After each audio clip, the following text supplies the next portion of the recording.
Don't advertise. If somebody's going to try to blackmail me with advertising, blackmail me with money, go yourself. But go yourself. Is that clear? I hope it is. That was ex-owner Elon Musk 9 months ago. But this week, the company is sending a much different message to advertisers. I was shocked by the evidence uncovered by the House Judiciary Committee that a group of companies organized a systematic illegal boycott against X. It is just wrong. X filed a federal antitrust suit against an advertising trade group and 4 of its members. The companies, which include CVS Health and M&M maker Mars Inc., were part of the Global Alliance for Responsible Media, a nonprofit that helped advertisers avoid inadvertently supporting harmful and illegal content. I say all this in the past tense because X sued the nonprofit into oblivion. Following the lawsuit, the World Federation of Advertisers announced GARM would be shutting down. These organizations targeted our company and you, our users. The evidence and facts are on our side. They conspired to boycott X, which threatens our ability to thrive in the future. When Musk bought the social site, he promised to loosen restrictions to adhere to his free speech absolutist beliefs.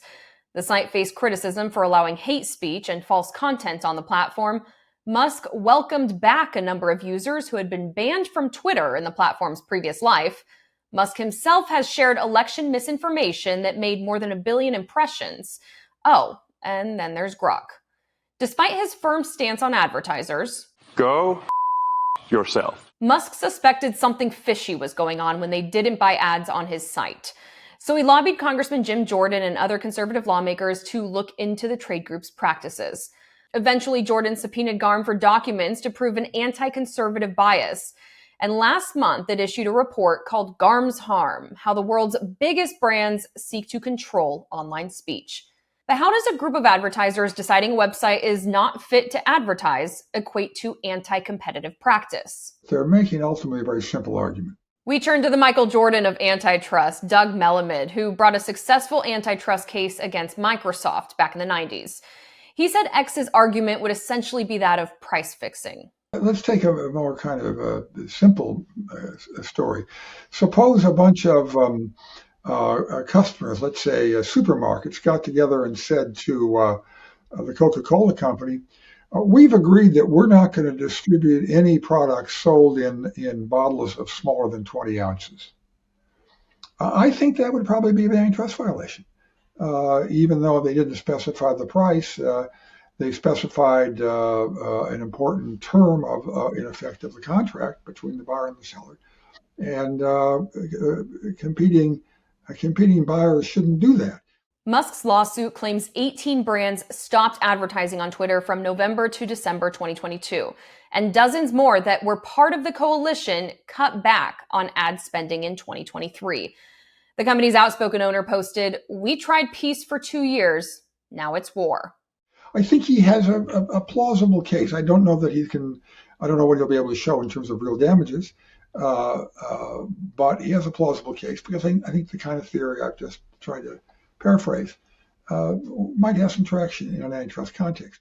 Melamed says there's still a high burden of proof. If advertisers had just agreed on a code of best practices and could still operate independently and advertise with X, then it wouldn't really pass antitrust muster. But if they agreed, we won't put ads on X until they change in the following specific ways, then I think there is an agreement that probably, on the face of it, would suggest some antitrust concern. He says it's harder to imagine how the advertisers' actions harm competition between X and other sites. Because even if the implication is that these companies might wind up spending a little more advertising on other platforms, I'm not sure that's true at all, but even if it were true, it's probably not enough to change the basic structure of the market. Conservative social media platform Rumble joined in on X's fight against GARM this week. If they don't like what some speech might happen on Rumble or X,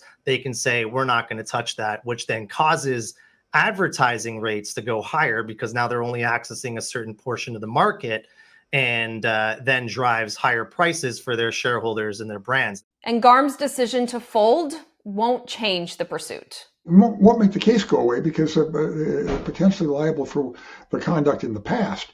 But it will certainly, I would think, affect whatever remedies the court might issue, affect the likelihood of other lawsuits, and maybe they're hoping it will kind of take some of the sting out of the motivation for Musk to pursue it. Melamed says if Musk were to win his case, the typical result would be an injunction, warning advertisers never to agree to these things again. The next remedy could be a claim for damages. I doubt that X is going to be able to prove that all of those dollars that they claim they would have gotten and that Musk doesn't care about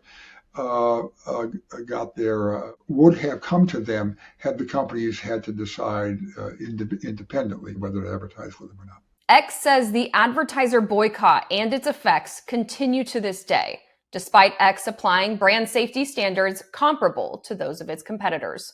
For Straight Arrow News, I'm Simone Del Rosario.